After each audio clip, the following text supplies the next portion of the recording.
आज की दुनिया में ना एक अलग ही तरह की कोल्ड वॉर चल रही है। लेकिन ये हथियारों के लिए नहीं, बल्कि इन छोटी छोटी चिप्स के लिए है।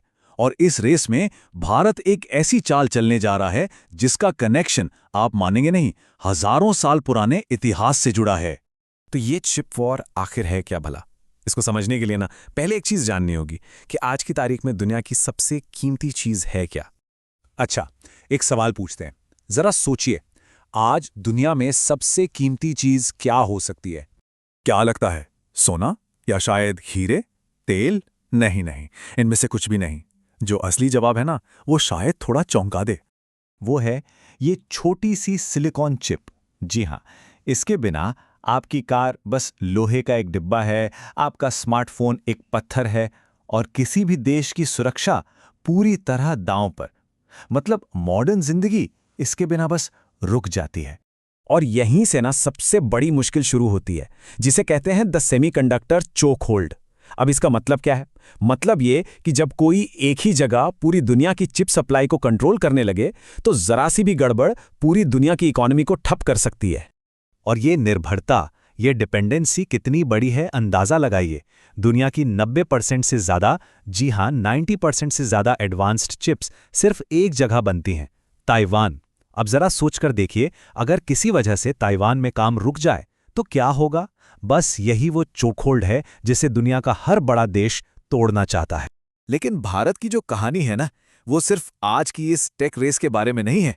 नहीं, इसकी जड़ें बहुत गहरी हैं, एक ऐसी विरासत में जो हजारों साल पुरानी है।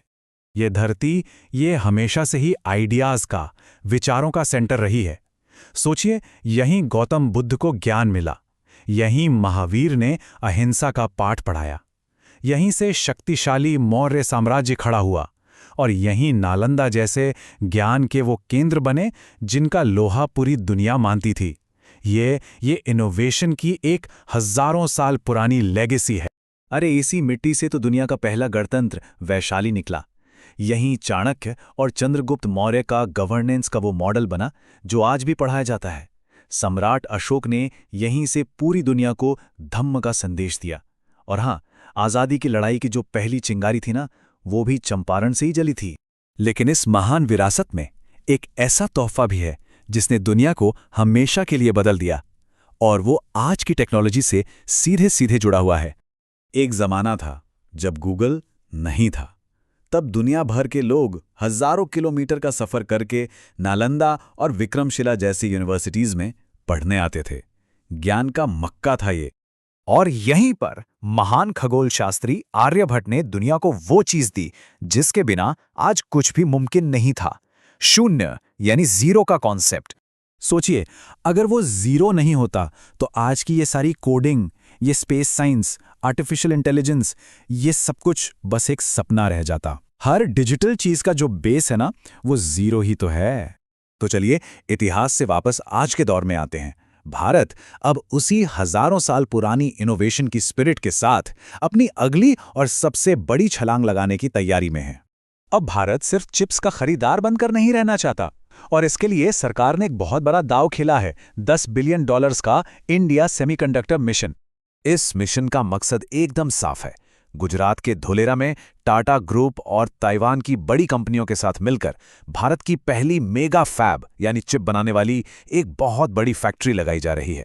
और इसका मतलब सिर्फ एक है, मेड इन इंडिया चिप्स। लेकिन एक बात समझनी होगी, ये सिर्फ बिजनेस या पैसा कमाने की बात नहीं है। ये सीधा सीधा राष्ट्रीय सुरक्षा का मामला है। अपनी टेक्नोलॉजी के लिए किसी और पर निर्भर ना रहना, आत्मनिर्भर बनना, यही असली गोल है। तो इन सब बातों का मतलब क्या निकलता है? क्या भारत का अतीत उसके भविष्य का रास्ता दिखा सकता है? जरा इस तस्वीर को देखें। तब हमारे पास नालंदा था, ज्ञान का सबसे बड़ा केंद्र। आज हम धोलेरा में टेक्नोलॉजी का एक नया केंद्र बना रहे हैं। तब आर्यभट्ट ने दुनिया को शून्य का तोहफा दिया था, और आज हम मेड इन इंडिया चिप्स बनाने के मिशन पर हैं। देखिए, इतिहास खुद को दोहरा रहा है, लेकिन एक नए, एक मॉडर्न अंदाज में।